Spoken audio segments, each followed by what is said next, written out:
Apocalipse 15. Vi no céu outro sinal grande e admirável. 7 anjos tendo 7 últimos flagelos, pois com este se consumou a cólera de Deus. Vi como que um mar de vidro, mesclado de fogo, e os vencedores da besta, da sua imagem e do número do seu nome, que se achavam em pé no mar de vidro, tendo harpas de Deus, entoavam o cântico de Moisés, servo de Deus, e o cântico do Cordeiro, dizendo: grandes e admiráveis são as tuas obras, Senhor Deus Todo-Poderoso. Justos e verdadeiros são os teus caminhos, ó Rei das nações. Quem não temerá? Quem não glorificará o teu nome, ó Senhor? Pois só tu és santo.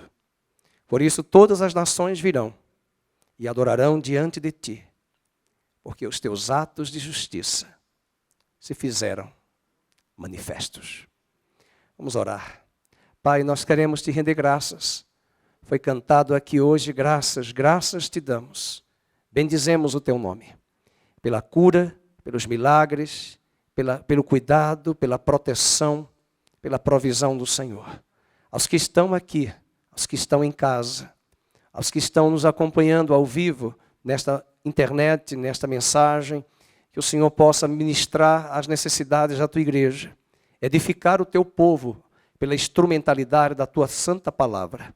Que o Senhor ministre ao nosso coração e abençoe nosso país, a nossa nação, as nações da terra, a Europa, a América, a África, a Oceania, a Antártida, todas as ilhas, todos os povos, todos os arquipélagos sejam alcançados pelo teu evangelho, pelo teu amor e pela tua graça.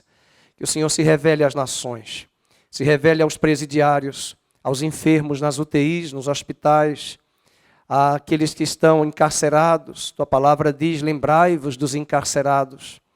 Nós oramos pela Patrícia, esposa do Esdras, clamamos pelo milagre, pela cura do Senhor em sua vida. Colocamos a Alessandra, onde ela estiver agora, que o Senhor venha curá-la de todo esse câncer. Todas as metástases sejam ali apagadas, dissipadas, extinguidas, ó Deus, e ela se levante totalmente plena, vitoriosa, apaixonada por Jesus, e que ela possa dizer: eu e a minha casa servimos e serviremos ao Senhor. Pai, nós oramos por pessoas que estão em casa amedrontadas, os idosos principalmente, aqueles que são da faixa de riscos, diabéticos, os que têm problemas cardiológicos. Nós oramos para que o Senhor venha curá-los, fortalecê-los e sustentá-los, e tirar deles e de nós o espírito de medo, de pânico e de desespero. Colocamos estas vidas no teu altar, colocamos as nossas empresas, as nossas dispensas, as nossas necessidades, a nossa casa. Tua palavra diz: eu fui moço e agora eu sou velho, mas eu nunca vi o justo desamparado, nem a sua descendência mendigar o pão. Abençoe o trabalho dos teus servos, os que estão aqui trabalhando nas empresas. Ó Deus, que o Senhor guarde seus postos de trabalho, que o Senhor dê a eles e a elas estabilidade. Nós oramos, ó Deus, para que também aqueles que precisam de uma porta de trabalho, que o Senhor abra esta porta de uma forma sobrenatural. Que da nossa fraqueza o teu poder se aperfeiçoe e nos habilite e nos mostre que o Senhor é Deus de ontem, de hoje e eternamente. Fortalece a irmã Sônia, a irmã Isildinha, onde elas estiverem agora. Fortalece as tuas filhas, as tuas servas. Te louvamos pela vida do Sérgio e da Renata, que estão conosco hoje aqui, desde março que nós não nos víamos. Fortalece os teus servos. Muito obrigado por sua vida. Colocamos a irmã Ivonete, a irmã Ivone, mãe da Lucileia. Pedimos pelo teu milagre para que o Senhor faça os médicos ali agendarem esta cirurgia e que ela tenha êxito essa semana e essa cirurgia seja bem, ó Deus, dirigida pelo Senhor por meio daqueles médicos e que ela tenha êxito em Cristo Jesus. Muito obrigado por tudo.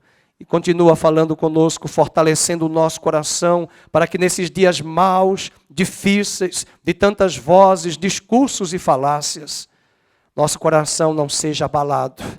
nosso coração esteja cônscio, firme em Cristo e na tua santa palavra. No nome de Jesus oramos. Amém e amém. Você pode sentar. Estamos para mais da metade do livro do Apocalipse. Estamos estudando agora o capítulo 15. Ainda não é o período das trombetas. Mas é bom lembrar das taças, corrigindo. As taças vão começar no capítulo 16. Mas, na verdade, é bom lembrar a todos que estão vindo aqui, talvez pela primeira vez, ou que não tenham acompanhado essa sequência, que não existe em nenhum momento nesse texto uma perspectiva cronológica do livro do Apocalipse. Na verdade, o que há de cronológico é que todas as visões que são apontadas neste livro, elas apontam para um ápice que vai acontecer na volta de Cristo. Há muitos que querem saber se já estamos nos selos, se estamos nas trombetas, ou se haveremos de agora receber as taças. Não é bem assim que se estuda Apocalipse. Possivelmente os selos já foram derramados ao longo da história entre a primeira e a segunda vinda. As trombetas também são sinais de advertência, de admoestações divinas para o povo dele e para as nações. Estamos caminhando para um ápice em que até hoje Deus tem dado a sua misericórdia. Mas quando as taças chegarem, não esqueçamos, é o dia da ira do Senhor. Portanto, não é uma ordem cronológica. Se existe de cronológico, o ápice é apenas os cálices, que algumas Bíblias chamam de taças da ira do Cordeiro e da ira do Senhor. E antes de chegarmos no capítulo 16, temos esse curto capítulo de apenas 8 versículos. E eu me detive hoje apenas 4. E quero fazer essa retrospectiva, por exemplo, nos capítulos 1 e 3, de 1 a 3, nós vimos que por meio da pregação da palavra, aplicada ao coração pelo Espírito Santo, as igrejas foram estabelecidas. As igrejas de Éfeso, de Esmirna, de Pérgamo, de Tiatira, de Filadélfia, de Laodiceia, elas existiram. Elas hoje estão ali, as ruínas, na Turquia, atual Turquia, antiga Ásia Menor, ali naquele continente asiático. Mas a igreja começou em Jerusalém, ela se espalhou pela Ásia, pela Europa, pela África, pela Oceania, pela América. E a igreja, ao longo desses 2000 anos, ela tem caminhado sobre a terra. Deus tem estabelecido igrejas. E há muitas igrejas sérias e boas neste Brasil e nesta cidade de Campinas. Os capítulos 4 a 7, nós vamos ver que o povo de Deus é perseguido repetidas vezes pelo mundo e é exposto, muitas vezes, a provas e aflições. No capítulo 4 a 7, nós já temos a presença dos selos. 4 e 5 é a sala do trono, é a visão do trono que João teve. Mas os capítulos 6 e 7 são selos. E estes selos falam dos ataques do mundo também contra a igreja, mas ao mesmo tempo falam para nós das provas e aflições que nós enfrentamos. E estes selos que foram derramados na terra apenas atingiram uma terça parte da humanidade, uma terça parte do sol, uma terça parte dos poderes cósmicos, dos rios, dos mares, uma terça parte. Nós estamos enfrentando uma pandemia. Pan significa universal, é a junção de pan, de panteísmo, pan universal, com endemia, pandemia, é uma epidemia universal, global. Mas ao mesmo tempo é bom lembrar à igreja que milhões foram mortos na peste negra no século 14 e 13 na Europa. Por causa dos roedores, de uma bactéria, que naquela época ninguém nem sabia da existência de bactéria. Não tinha chegado ainda o Dr. Bactrim, do antigo antibiótico. Quem foi aqui da geração que tomou Bactrim? Eu tomei. Hoje tem antibióticos mais potentes. Mas não existia. A Europa foi dizimada. Milhões foram mortos. Às vezes essas vozes que estão vindo aí em setores da mídia, de caixões, que agora estão vindo à tona, muitas manipulações, é para nos amedrontar, para trazer o espírito de medo sobre a igreja, sobre as nações, sobre os idosos. A doença existe, mas os selos estão aí, já foram derramados. Deus trouxe os juízos, tem trazido os seus juízos e muitas formas de juízo. As guerras mundiais, mortos, que foram milhões mortos na Europa. Não apenas judeus. Questões até étnicas, como afrodescendentes, que foram mortos pelo espírito e o governo de Mussolini e de Hitler na Alemanha e na Itália e na Alemanha, respectivamente. Portanto, ao olhar para a história, nós vamos ver juízo de Deus, e eu falava na escola bíblica que uma das formas de Deus expressar o seu juízo é também dar governantes corruptos às nações. Quando Deus queria corrigir Judá, se você ler o livro de Crônicas e o livro de Reis, Deus levantou reis de Israel apóstatas. Deus também pode entregar à igreja Babilônia corrupta, pastores que não têm amor pelo reino e pelo evangelho. Falsos pastores, falsos líderes, isso é uma forma de juízo. Essa apostasia que nós teremos na cristandade, que nós já estamos enxergando, é uma forma de Deus julgar a igreja. Porque uma coisa é saber que existem falsos pastores e falsos mestres, outra coisa é entender que existem pessoas no rebanho que não querem o verdadeiro evangelho. As pessoas não sabem o que elas querem. Há uma multidão dentro da cristandade brasileira que não sabe o que elas querem. Vamos frequentar certas igrejas no intervalo de um ano, 6 igrejas. Eu conheço pessoas que frequentam 5, 6, mudando em um ano. Se você passar a peneira em muitas dessas pessoas, elas não têm crivo bíblico. Elas não têm baliza. E é verdade que muitas delas estão sem pastor. São ovelhas que não têm aprisco, desgarradas, que foram exploradas, abusadas, que viveram um evangelho de mercadejar a fé, e muitas delas generalizam e não querem mais saber. E é pior, porque você vai entrar em apostasia, também, em frieza.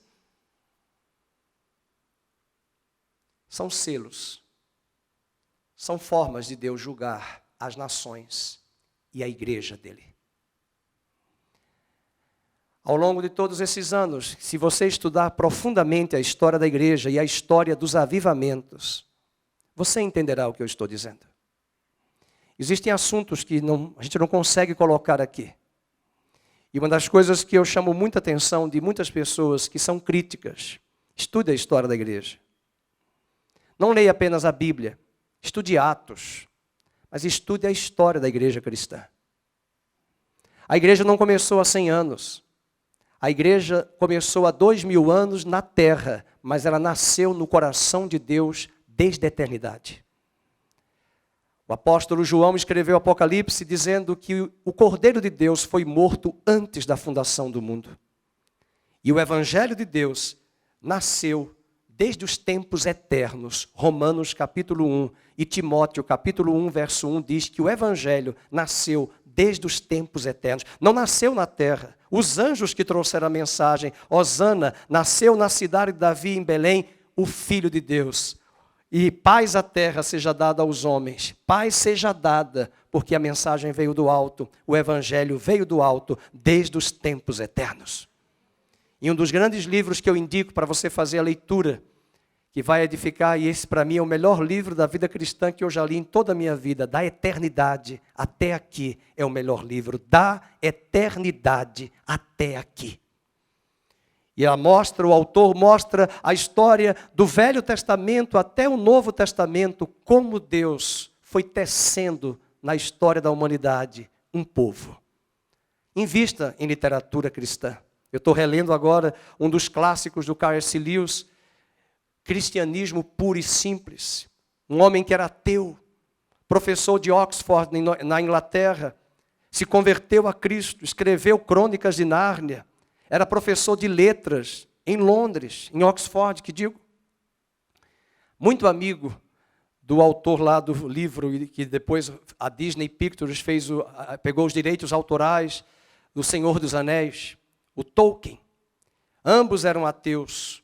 Deus os alcançou para que por meio da literatura eles escrevessem com excelência para uma geração de ateus e incrédulos, para mostrar que Deus pega as coisas que não são para confundir as que são, e Ele também pega cultos, doutores e intelectuais e mostra a mente dele, da sua grande sabedoria, na mente desses homens. E eles escreveram, e são grandes clássicos da literatura cristã, esses dois homens, escrevendo de forma, estilo ficção. Mas os selos têm vindo. O capítulo 8 a 11, do 8 ao 11, os juízos de Deus visitam repetidas vezes o mundo perseguidor. Mas este mundo não se arrepende. E os capítulos de 8 a 11 são as 7 trombetas da ira, 7 trombetas de Deus. E as trombetas, elas são diferentes das taças. Enquanto as trombetas estão sendo derramadas, são admoestações, são acordes, é um despertar de Deus. Trombeta é chofar. Chofar é um som forte, estridente. Já estivemos na festa dos tabernáculos, ali no deserto de Israel. Que coisa linda ver um judeu ali preparado. Eu chamo isso de berrante, só tem em Barreto. Tocando chofar no deserto e preparando o povo, chamando o povo para adorar a Deus e guerrear. As trombetas estão presentes no livro de Joel. Tocai a trombeta em Sião. Chame os sacerdotes ministros do altar, porque o dia do Senhor vem. Joel está muito alinhado com o livro do Apocalipse. Joel é um livro apocalíptico do Velho Testamento também. Ele chama a atenção de que Deus está admoestando, tocando o seu chofar para chamar a nação dele ao arrependimento. E o capítulo 3 do livro de Joel não é nada mais, nada menos a batalha do Armagedon. Uma batalha que muitos pensam que ela será uma batalha física, literal, lá no Vale do Meguido, e pode ser que não seja. Esta batalha do Armagedon, ela fala muito mais do que uma batalha geográfica pontual na terra de Jerusalém e Israel. É uma batalha aqui. É uma batalha que você deve batalhar e eu contra o pecado. É uma batalha contra o mundo. É a batalha contra os ditames, os valores desta sociedade podre, vil, que cada vez mais está se liquefazendo. É uma batalha contra governantes que são usados pelos poderes das trevas para manipular as massas e as multidões, inclusive com setores da imprensa, trazendo medo, paralisando as pessoas. É uma batalha contra principados e potestades que estão arquitetando uma geração perversa, alheia aos mandamentos de Deus. É essa batalha que você tem que se preocupar, não é a batalha do Armagedon. Há muitos que chegam ali no Monte Carmelo, e estávamos lá um dia desse, no ano passado, na viagem, e alguns guias chegam assim, e vai ser assim, e a nação tal vai chegar, e a China vai chegar, não pode nem falar, porque senão bloqueia o YouTube, e chega aqui, e chega dali, e chega acolá, e é assim, porque agora até as palavras são controladas nas redes sociais. É impressionante. Isso mostra uma manipulação, uma estrutura. Eu estou investindo agora em literatura sobre o mundo digital. A tecnologia que está vindo para a gente entender os meandros, as falácias. E eu estou preocupado porque essa geração que está vindo aí de jovens e adolescentes, eles não têm senso crítico. Eles já estão no automático. E a batalha do Meguido nos interessa. Porque é uma batalha que aconteceu nos dias de Elias com Jezabel. A batalha de Acabe foi lá na região do Monte do Meguido, no Vale do Meguido, no Monte Carmelo. De 400 e tantos profetas de Baal que estavam profetizando o engano para Israel. E Elias, com poucos profetas que estavam ali falando a verdade. E o engano campeando em Israel.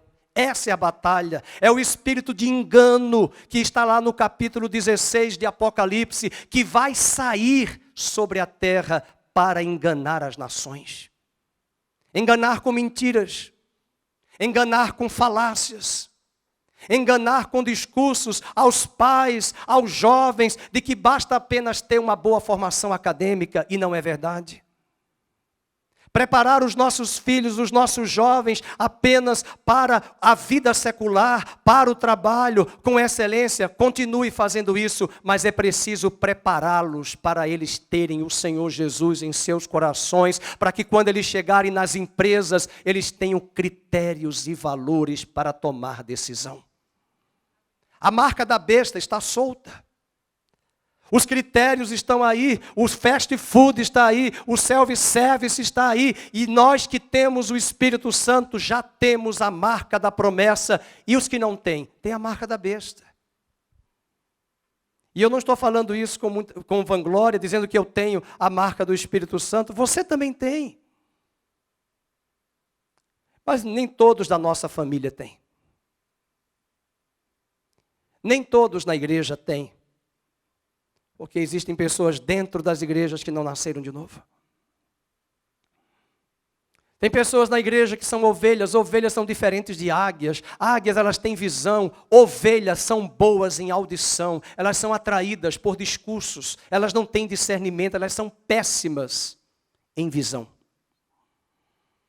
Jesus disse que as minhas ovelhas conhecem a minha, mas é fácil enganar a ovelha. É fácil, hoje em dia, é pescar no aquário. Pastores que ficam pescando, vem para cá, para engordar dízimos nas igrejas. E muitas dessas ovelhas eu não falo nada. Eu digo é porque deixe que elas caminhem, tenham discernimento para saber onde vão se alimentar. E alguns ficam convidando, vem para cá, com interesses mercadológicos, cifrão de tio Patinhas.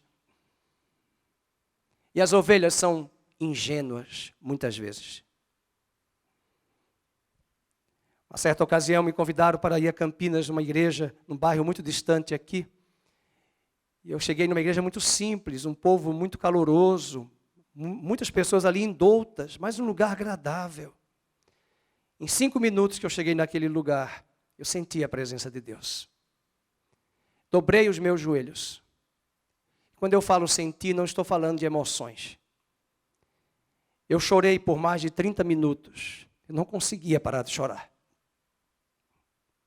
Enquanto eu chorava, a presença de Deus. Tomei um susto, o pastor da igreja me puxou e disse, pastor, Deus mandou o senhor comigo ordenar o meu irmão pastor. Eu falei, mas eu não conheço o irmão. Eu nem conheço o senhor, estou conhecido agora. Como é que eu vou ordenar o seu irmão pastor? Eu não conheço. Não se impõe mão sobre alguém de forma impulsiva e apressada.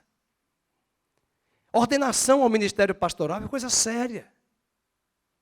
E eu falei, meu Deus, eu não sei nem se eu falo. E eu não falei nada, eu fui me recompor. Isso mostra do engano. E esses enganos têm vindo sobre a terra com a permissão de Deus para ensinar a igreja a ter discernimento e ter critérios para discernir o falso do verdadeiro, o puro do impuro. Os capítulos 12 a 14, nós vimos um conflito entre a igreja e o mundo que tornam-se mais intenso esse conflito. E é interessante que no capítulo 14 é retomado o nascimento de Cristo, apontando para a primeira vinda até a segunda vinda, quando aquela mulher dará à luz uma figura do nascimento de Jesus, mas o dragão se levanta para perseguir o varão, o menino, que vai reger com vara de ferro as nações. O capítulo 13 é o capítulo da besta, do falso profeta, que nós estudamos domingo passado. E o 14, esse conflito que nós continuamos e estudamos domingo à noite, sobre a grande colheita que Deus fará do joio e do trigo. E nós chegamos no 15. E agora, quando as trombetas do juízo, as pragas iniciais estão para serem lançadas sobre a terra,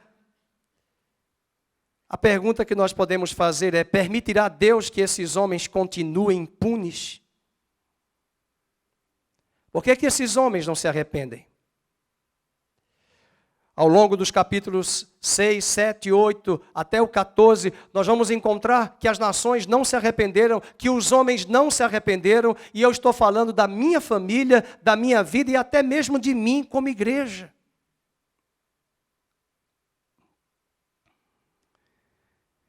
O capítulo 9, verso 21, diz que Deus vai trazer a ira dele sobre as nações. Veja o capítulo 9, verso de número 21. Nem ainda se arrependeram dos seus assassínios, nem das suas feitiçarias, nem da sua prostituição, nem dos seus furtos. É interessante, a palavra feitiçaria é a palavra grega farmakeia, de onde vem farmácia. Sabe o que é isso? Drogas. É que muito pensa feitiçaria, as bruxas da Idade Média com vassoura. Mas a palavra farmakeia fala da manipulação das drogas, das ervas. Olha a maconha, olha o narcotráfico. Olha o que a nossa Suprema Corte fez na pessoa de uma decisão unilateral de um ministro que libera e não lê os processos, parece que dão as sentenças igual certos fóruns, e libera um dos homens mais ricos do narcotráfico do planeta. E quando ele fugiu, eu lembrei da novela Vale Tudo. Pastor era noveleiro, né? Antes de se converter. Não, a gente tem que assistir. Não, eu assistia na época, eu não era convertido. Mas aquela novela mostra que roubou, né? Matou Odete Roitman e deu uma banana no avião para o Brasil. Fazendo aquilo que muitos fizeram dos países que nos colonizaram, para não falar mal da nossa pátria irmã, que vieram explorar o nosso Brasil. Roubaram o nosso ouro, nossa prata, nossas pedras preciosas, e até hoje o nosso melhor da nossa matéria-prima vai para fora do Brasil. Esse país é tão gigante, uma terra tão grande, que tudo que planta dá, e Deus tem nos abençoado, inclusive no agronegócios, fazendo esse país crescer e se multiplicar. Apesar de tanta corrupção. E Deus está irado, a ira de Deus é sobre isso, a injustiça campeia. Martin Lloyd Jones escreveu um livro fantástico, Uma Nação Debaixo da Ira de Deus. É o nome do livro, Uma Nação Debaixo da Ira de Deus. E ele não está falando dos Estados Unidos, ele não está falando da China, não bloqueie. Ele não está falando do Japão. Ele está falando da nação de Deus, da nação de Israel, da nação de Judá, e ele faz paralelo com a igreja, que também está corrompida. Que a igreja dele na Inglaterra estava corrompida, que a chefe da igreja não é Cristo, é a rainha.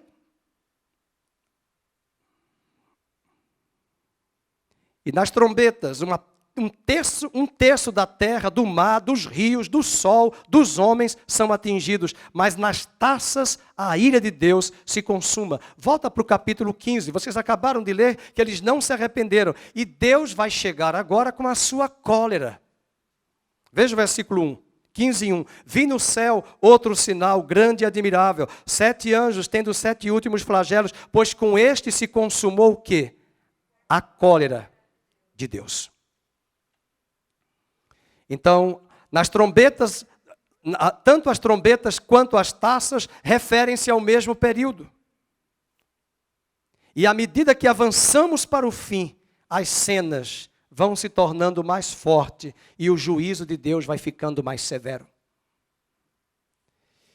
E aí eu quero trazer 4 questões, são perguntas que eu vou fazer, porque a grande expectativa sua e minha, nesse capítulo 15, é pensar, é agora que vem as taças da ira? Não, fique tranquilo, eu vou deixar para o pastor Felipe semana que vem. Ele está ausente hoje, ele está celebrando os 36 anos de casados com a Luz. E o capítulo 16 são as taças. Mas o 15 é um hiato, é um prelúdio. E a pergunta que eu faço a você, o que João viu nesse capítulo?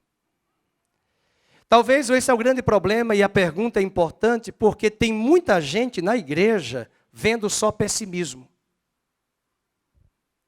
Olhando a pandemia, olhando a corrupção no Brasil, eu escuto uma rádio e eu fico escutando lá o que as pessoas dizem, elas não têm esperança.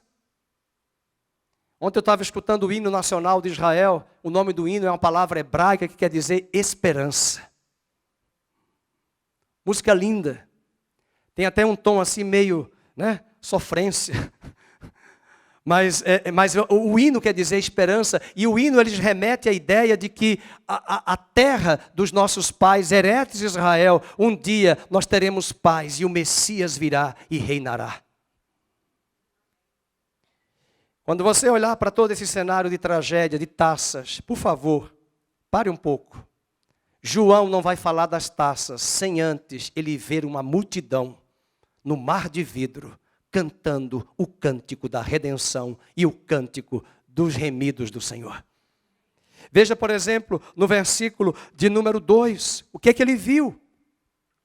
Ele viu, verso 2, vi como que um mar de vidro mesclado de fogo e os vencedores da besta, da sua imagem e do número do seu nome, que se achavam em pé no mar de vidro, tendo harpas de Deus. Quem ele viu? Ele vê os 7 anjos preparados para derramar sobre o mundo as 7 taças, mas de repente ele vê a igreja na glória. Eu vou dizer de novo que alguns bem baixinho falaram, ele vê a igreja na glória. Sabe o que ele viu? Ele viu um mar. Tem irmãos aí que deixaram o pastor Fernando com inveja, não tem inveja santa, que foram para o mar. A praia, semana passada, feriado. Como é lindo o mar, eu gosto de andar no mar. Na areia, porque eu não vou andar no mar, vou nadar no mar. Olhando para o mar. O mar, na Bíblia, fala de multidões. O mar, versículo 2, diz um mar de vidro. Um mar de vidro. E se você buscar esse mar de vidro, você vai entender que essa multidão, esse mar remete o quê? Apocalipse 17:15. Pode marcar aí. Pode colocar na tela que as águas que viste, está aí na tela, onde a prostituta está assentada, são povos, leiam, multidões, nações e línguas. Por que que o anticristo emergiu do mar? Por que que a primeira besta saiu do mar? Porque é um governo humano que vem das nações. É um governo regido pelo homem, na aparência do homem, mas é orquestrado pelas potestades. E esse governo vem do mar. Uma das coisas que eu tenho muito medo é dessa palavrinha democracia. Que em nome de democracia, que é importante para a política, muitas vezes nós não entendemos o que está por trás, nas falácias, nas vozes. E a voz do povo, dizia o Fausto Rocha, não é a voz de Deus. O povo pode eleger por maioria e pode escolher muito mal um governante. Então, nada contra a democracia. Eu brinco na aula de filosofia porque democracia é demo, não é demônio, é povo. E kratos é governo. Democrates é governo do povo, como dizia Ulisses Guimarães, para o povo. Mas muitas vezes o povo sem Deus faz escolhas erradas. E esse é um grande perigo. Outro aspecto aqui importante que ele vê essa multidão no mar de vidro. Quem é essa multidão? Pode colocar aí. São os vencedores da besta. Aonde é que está essa multidão? Aonde é que essa multidão está? Está como um mar de vidro. Mas o que é o mar de vidro? Abra comigo aí no capítulo 4, verso 6 de Apocalipse. Adiante do trono, um como que mar de vidro, de novo, semelhante ao cristal, e também no meio do trono, e à volta do trono, 4 seres viventes, cheios de olhos, por diante e por detrás. Essa multidão está no mar de vidro para mostrar que essa multidão está limpa e lavada, e vive uma vida justa, transparente, porque é mar de vidro. Salomão construiu um templo, e ele colocou junto ao templo um mar de vidro, com leões, na entrada do santuário do templo do Senhor, na escadaria. Mas esse mar nos remete às multidões, mas às multidões remidas. Essa multidão nada mais é do que os 144 mil, lá do capítulo 7, verso 4. Acompanhe comigo, 7, 4. Então eu vi o número dos que foram selados, que era de 144 mil de todas as tribos dos filhos de Israel. Essa multidão aí é uma alegoria. Não vai fazer o que uma pessoa fez lá em Maceió, na igreja, querendo fazer estrago, saiu dizendo aí nos corredores, olha, o irmão é um dos 144, a irmã também. E o outro olhou, mas eu não sou. Olha o apartheid. Uma loucura. A pessoa afirmando que era dos 144 mil, e tem a irmã chorando, porque não fazia parte. É um número simbólico. Se você olhar no capítulo 7, eu não vou voltar às aulas de Apocalipse, o capítulo 7 são 12 mil de cada tribo. Hello, essas tribos no capítulo 7 não existem mais em Israel. É uma simbologia. Porque 12 vezes 12 vezes 1000. 12 das tribos de Israel, 12 dos apóstolos do Novo Testamento, vezes 1000. Governo de Deus se multiplicando, 12 vezes 12 vezes 1000. 144 mil. Tem gente buscando a tribo. E aí no capítulo 14, essa mesma multidão, veja, eu nem li o 7, 4, né? Eu cheguei a ler, de todas as tribos dos filhos. E no capítulo 14, essa multidão reaparece. E diz que essa multidão estava cantando, verso 1, 14, os 144 mil, tendo na fronte escrito o seu nome. E o verso 3, entoavam o quê? Um novo cântico. É essa multidão que João viu. Segunda pergunta, primeiro foi o que ele vê. O que ele vê? Segunda pergunta, o que essa multidão está fazendo? Vamos ler? Vamos lá para o versículo 3. Cantando. Verso 3, do capítulo 15 agora. E vi e entoavam o quê? O cântico de Moisés. Como é que começou o culto hoje de manhã aqui? Quem lembra? Qual foi o texto que foi lido? Hello? Êxodo 15. O que é Êxodo 15? Foi proposital. Cântico de Moisés. Mas por que aquele cântico de Moisés? Porque o mar se abriu. Por que o mar se abriu? Páscoa. Por que Páscoa? Passagem. Saíram de onde? Do Egito. Para onde? Para a terra de Canaã. E nós vamos enfrentar daqui a pouco uma nova Páscoa, porque Deus vai abrir uma passagem tremenda no meio das nações. Ele trará juízo e libertará o seu povo, os eleitos do cativeiro do pecado, do mundo, do Egito, de Faraó e dos ditames deste mundo, e celebraremos o Cordeiro de Deus. É a nova Páscoa. É lógico que não teremos uma outra Páscoa, porque Cristo é a nossa Páscoa. 1 Coríntios 5, 7 diz, celebremos presente a Páscoa, porque Ele é o nosso Cordeiro Pascal. Mas Apocalipse remete-nos a uma Páscoa. E Deus vai nos tirar do cativeiro desse mundo que jaz no maligno.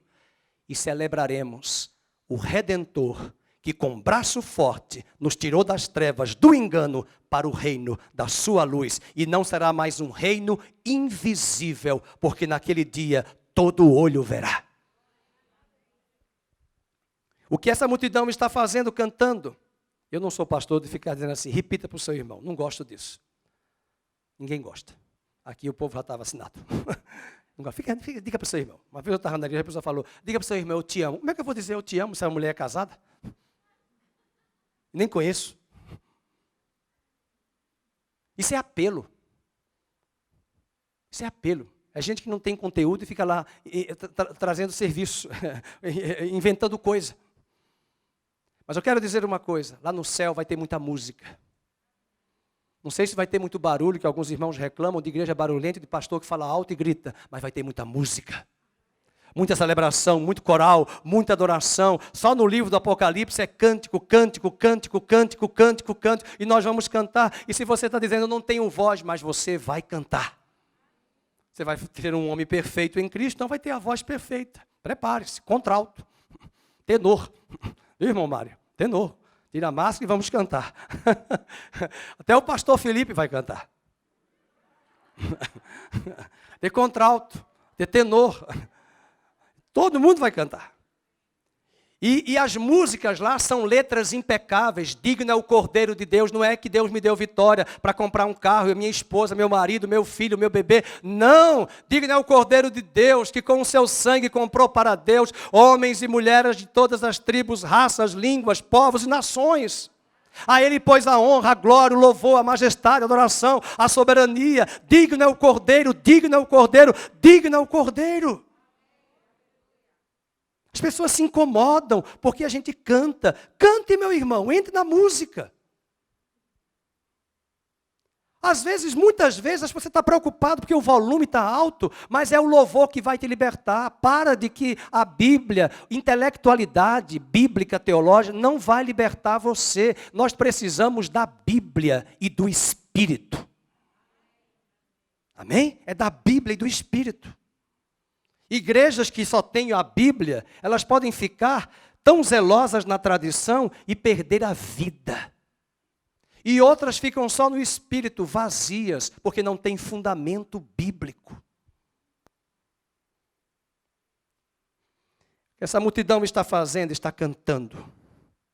Terceira pergunta, o que é essa música? Que música é essa que essa multidão está cantando? Vamos ver, olha aqui, Ministério de Louvor, para a gente passar uma régua nas letras que a gente canta. Em certas músicas tem que passar a régua da Bíblia, não é do pastor, não, é da Bíblia. E aí tem alguns que me chamam, pastor, é muito flashback, muito arcaico. Não, tem coisa boa sendo produzida. Essa semana eu fazia uma visita a um casal e a gente terminou cantando lá na casa deles. Foi tão engraçado. E aí eu comecei a cantar uma música. Olha, essa música não dá para a gente cantar na congregação. Essa música é alguém fazendo um solo. Cantando algo acerca de Deus. Não é uma música que eu falo com Deus. É alguém me falando acerca dele. Então não é música para a congregação adorar. É música para se ouvir e se remeter ao trono da graça. Tem música que está na primeira pessoa, daqui a pouco está na segunda, está na terceira do singular. Não, sabe, até os tempos verbais mudam. E as pessoas, ele está falando com quem? É sua e depois é tua. Como é que é tua? Tua, eu estou falando com ele, sua, eu estou dizendo para a irmã Yolanda, a sua glória. E aí eu ponho no meu papel, com S maiúsculo, é a glória dele, a sua. Mas eu estou dizendo para a Yolanda. Que letra é essa que essa multidão está cantando? Vamos ver a letra. É o cântico de Moisés. O cântico dos remidos, versículo 3. E entoavam o cântico de Moisés. Interessante que no verso 2 diz os instrumentos que eles tocavam, harpas. E harpas na Bíblia é um instrumento de adoração. A harpa. Toda vez que você avistar a harpa, é adoração. Davi não repreendeu o espírito maligno de Saul pregando, repreendeu tocando a harpa. E a presença de Deus vinha, e o espírito maligno saía de Saul. É pelo espírito. E a palavra também. E diz o verso 3 que eles entoavam um cântico, e o cântico do Cordeiro dizendo, grandes são as tuas obras, Senhor Deus Todo-Poderoso. Nós vamos falar daqui a pouco dessa letra. Quais são as características dessa música? É a quarta pergunta. Mas a terceira, que música é essa? Abra sua Bíblia em Êxodo 15. Vou pedir a Giovana que coloque aí na tela Êxodo 15. É interessante que tem a ver com Apocalipse 15. Olha aí, Êxodo capítulo 15. É o cântico dos israelitas que saíram do Egito. A mulherada aqui ia gostar, porque Miriam pegou o tamborim. E começou a puxar. E vamos dançar. E tem pessoas que questionam. Não fica muito bem estar dançando aqui no púlpito. Mas dança em casa para o Senhor. Davi dançou. Tem pessoas que questionam. Eu não gosto, eu acho que o culto tem que ter ordem. Mas a dança, às vezes, é a celebração. E cuidado, a mulher de Davi, Mical, julgou Davi e ficou estéril. Porque Davi disse, eu dancei para o meu Senhor. Eu já estive em cultos que alguém dançou bem sensual. Uma vez celebramos o aniversário da igreja, de uma outra denominação que eu pastoreei. A igreja estava lotada. um cantor que é uma referência aqui no mundo evangélico brasileiro, mais de 30 anos de ministério na época, já está indo para 40. E a pessoa começou, ai, pastor, você está se requebrando. Eu digo, quem é que está se requebrando aqui, se rebolando? Fala para mim, mostra aqui para mim. A irmã está preocupada com o quadril de quem quer que seja? Olhe para Deus. Quem estiver na sensualidade, que Deus queime a sensualidade. Com muito respeito, eu não vou falar aqui o nome de demônio. Agora, a irmã vai ficar olhando, eu falei assim para ela, vamos marcar uma viagem missionária para Angola? Vamos para a Nigéria? Não, a irmã só quer ir para Orlando, né? Vamos para a Nigéria? Vamos para Chad? Eu não sei onde é no norte da África. Vamos lá? Vamos para São Tomé, em Príncipe? Você vai ver como é que eles dançam. E quando for aos Estados Unidos, visite as igrejas da Geórgia, de africanos. Depois você me dá o feedback, se você gostou ou não. Aí você vai ver lá os africanos dançando. E celebram. E aí queima e quebra essa questão de barreira, porque Deus é o Deus de todas as nações, de todos os povos e etnias. E se alguém estiver em África, no Brasil, dançando com carnalidade, Deus vai tratar e queimar. E aí vem um púlpito para ensinar a palavra e corrigir. A multidão está cantando, e cantando com seriedade. Tem pessoas que falam de uma denominação aí famosa aqui no Brasil, que prega o evangelho da prosperidade, mas de vez em quando eu gosto de observar o louvor deles. Não tem nada disso aqui. É um teclado e às vezes um piano, do tempo do roncocó, e a pessoa toca assim, e eu fico olhando no meu radar na televisão. Todo o auditório em pé, a boa parte chorando e adorando. Reverência. Aí nós só falamos mal dessa denominação. E às vezes no culto está acontecendo, as pessoas estão andando, estão no WhatsApp, estão no Instagram, estão nas redes sociais, estão no banheiro, estão falando, estão conversando, estão vendendo Jequiti, estão vendendo Tupperware, tudo. Na hora do louvor e da adoração. E fala mal da outra igreja. E aquela igreja tem uma reverência de adoração. E tem igrejas que eu admiro, os pastores também olham ali as letras. Essa não. Tem ministério do louvor que a gente vai falar, não, não gosto. Não, mas não vai cantar, essa música não vai cantar. Isso aqui não é para cantar. Isso aqui é antibíblico. Eu mudo até os hinos do cantor cristão que fala que a gente vai para o céu e o Senhor vai reinar para sempre. Eu digo, Ele vai voltar e vai reinar na terra. Se Ele reinar, né, Ele vai restaurar um novo céu e uma nova terra. Porque são letras que foram feitas em contextos de conjunturas, de épocas, que as pessoas tinham aquela visão teológica. Mas a gente vai amadurecendo. Então é preciso olhar isso. Vamos ver a letra, aí sim, nós chegamos aí no capítulo 15 de Êxodo, vamos ver a letra dessa canção aqui de libertação, de vitória. Capítulo 15, Cântico de Moisés, é o mesmo cântico, interessante que é o mesmo número, 15, o capítulo. E este cântico ao Senhor e disseram, cantarei ao Senhor, porque Ele triunfou gloriosamente, lançou no mar. Aí você parafraseia, a besta, o dragão, o falso profeta. Aqui foi Faraó. Alô? Alô? Estão entendendo? Aqui foi Faraó. Lá no Apocalipse é a besta, é o sistema, são os valores, é o pecado, é o mundo, são os ditames. Nós vamos triunfar, igreja. Eles venceram a besta, Apocalipse 15 diz, eles venceram a besta, eles venceram o dragão. Versículo 2, o Senhor é a minha força, é o meu cântico, Ele me foi por salvação, este é o meu Deus, olha o relacionamento pessoal, este é o meu Deus, portanto eu o louvarei, Ele é o Deus de meu Pai, ou seja, reconhece a história da igreja, do povo de Deus, tem caminhada, e por isso eu exaltarei, Ele é homem de guerra, o Senhor é o seu nome. Verso 4, ele lançou no mar os carros, diga aí, do anticristo, lançou Babilônia, lançou o falso profeta, lançou a besta, lançou o pecado, lançou o mundo com as suas paixões e afogaram-se no mar vermelho.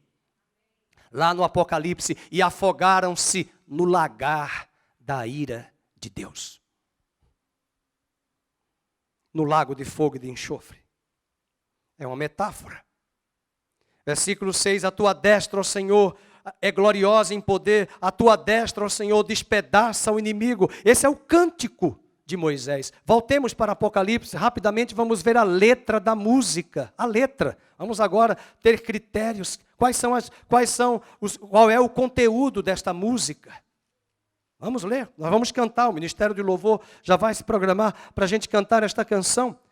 Quais são as características desse cântico? Primeiro, ele exalta a pessoa de Deus. Vamos ler o capítulo 15, verso número 1. Grandes e admiráveis são as tuas obras, Senhor Deus todo. Se o diabo é chamado de poderoso, quero dizer a vocês, Deus é o todo-poderoso. Seu nome é El Shaddai. 15:3.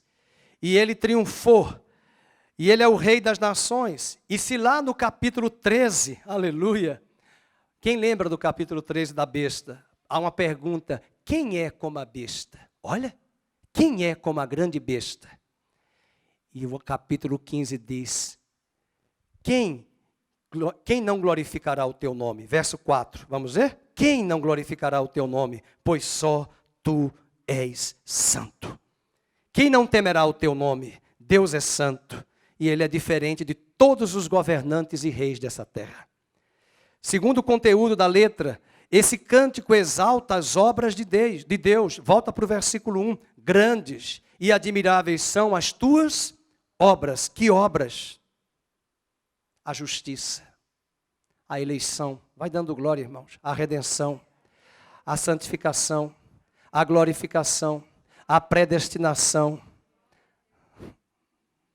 a obra de Deus. Efésios capítulo 1, Romanos capítulo 8, os que ele predestinou, ele também chamou, o que ele chamou, ele santificou, o que ele santificou, ele vai glorificar.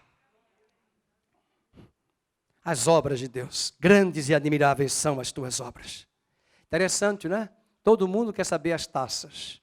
E João, antes de ver as taças, ele vê a multidão cantando essa letra ao Cordeiro.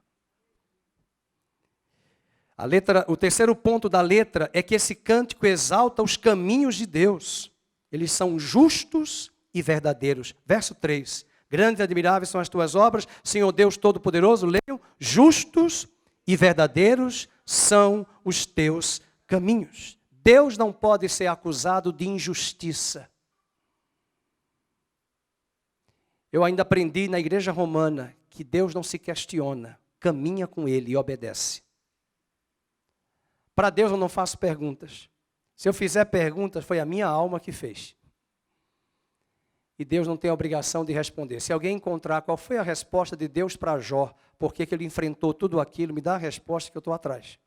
Até hoje eu não sei no livro de Jó porque ele teve câncer. Por que ele perdeu tudo? Por que ele perdeu todo o seu patrimônio? Deus nunca respondeu e não vai responder. Mas no final Jó disse, eu te conhecia de ouvir, agora os meus olhos te veem. E tem um salmista que diz, um salmo que diz, quem és tu, homem, para questionar? Não é Jó, não é salmo, é Eclesiastes. Quem és tu, homem, para Deus questionar?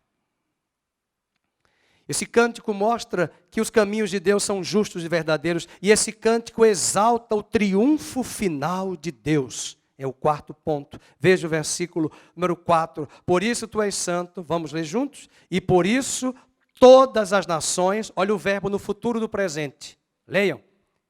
Vamos, irmãos? Virão. Virão por quê? Porque elas serão atraídas pelo amor de Deus. Alguns serão atraídos pelos juízos. Não vem pelo amor? Está na Bíblia não, isso é ditado popular. Não vem pelo amor, vem pela dor. Essas multidões serão atraídas. E o profeta, e João está dizendo, por isso todas as nações virão e adorarão. Isso mostra que nesse cântico dessa letra se exalta o triunfo final de Deus. E isso contrasta totalmente com a adoração da besta. E Filipenses capítulo 2, verso 8 e 11, eu vou pedir que coloquem na tela, enquanto você vai abrir comigo Apocalipse 13, 7 e 8. O que diz o 13, 7 e 8? É adoração à besta. 13, 7 e 8. E foi-lhe dado também que pelejasse contra os santos e os vencesse. Deu-se-lhes ainda autoridade sobre cada tribo, povo, língua e nação, da besta. E adorá-la-ão, a besta, todos os que habitam sobre a terra. É só você ver essa adoração junto ao homem, o evangelho da autoajuda, a autoajuda que são os livros que são mais vendidos, porque o homem quer respostas do homem. As práticas sexuais pervertidas que hoje foram legalizadas pelas nações, e as nações dizem que não há nada demais, e Deus continua dizendo, eu não mudo. Vocês mudam, mas eu não mudo. E é esta sociedade, é este mundo que Deus vai nos tirar em breve e restaurará todas as coisas. E se aqui a besta está sendo adorada, vamos para Filipenses 2, e por favor acompanhe aí a letra. E a si mesmo se humilhou, vamos ler juntos, tornando-se obediente até a morte, e morte de cruz, continua. Pelo que também Deus o exaltou, sobremaneira, ele deu o nome que está acima, continua. E porque para que ao nome de Jesus se dobre todo o joelho, nos céus, na terra e debaixo da terra, e toda língua confesse que Jesus Cristo é o Senhor para a glória de Deus Pai. E João diz que ele virá, e quando ele vier, todo joelho se dobrará, toda língua confessará, todo olho verá.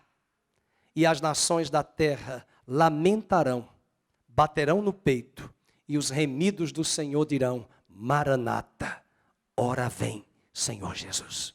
Nós estamos aguardando esse dia. E essa letra que nós vamos cantar agora, mostra para nós o cântico dos remidos. Está chegando a hora e está chegando o dia em que Deus está cada vez mais tirando um povo no meio de um grande povo que é a Babilônia. Tanto a política e econômica quanto a religiosa. Deus vai tirar uma igreja. Deus vai levantar uma noiva. Essa noiva apaixonada vai cantar esse cântico do Cordeiro. O cântico dos remidos. O cântico dos salvos que venceram a besta, que venceram o anticristo, que venceram o mundo com seus valores. Nós estamos falando, queridos, que Deus quer dar uma vida vitoriosa a mim e a você. Queria que você ficasse de pé. Que Deus faça dissipar aqui hoje das nossas vidas o medo. E eu queria que, se você quiser receber oração, chegar aqui no altar, para que Deus te dê forças para esse tempo difícil, mal que nós estamos vivendo.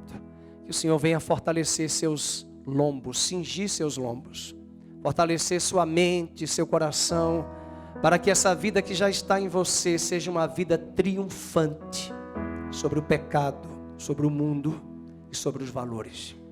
Que Deus fortaleça a sua vida. Vamos cantar a canção, vamos louvar ao Senhor. Grandes são as tuas obras.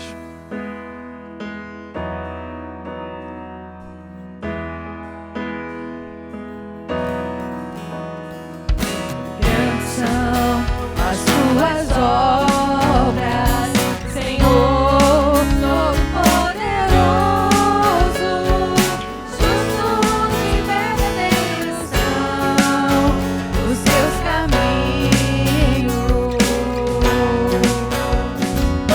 Grandes são as tuas obras, Senhor Todo-Poderoso, justos e verdadeiros são os teus caminhos. Ó Rei das Nações, ó Rei das Nações, quem não temerá, quem não glorificará teu nome? Ó Rei das Nações, quem não te louvará, pois só teu nome é santo.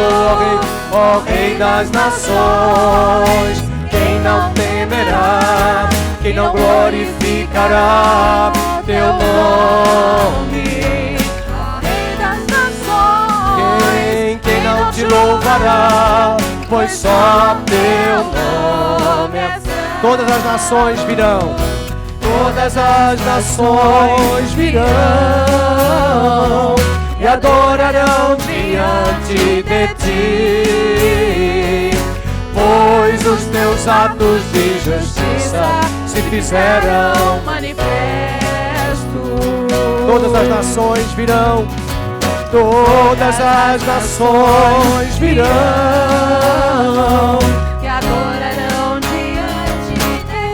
pois os teus atos, Senhor, pois os teus atos de justiça se fizeram Manifesto.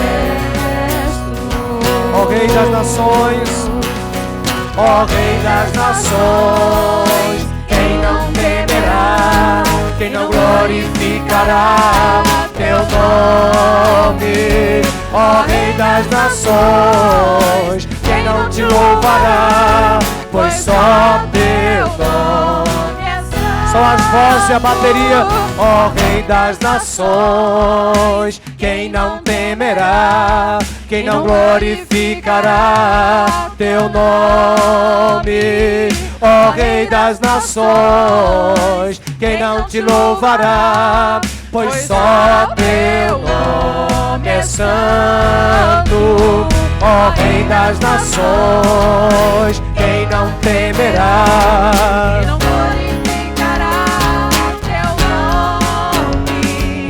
ó Rei das nações, quem não te louvará, pois só teu nome é santo, pois só teu nome é santo.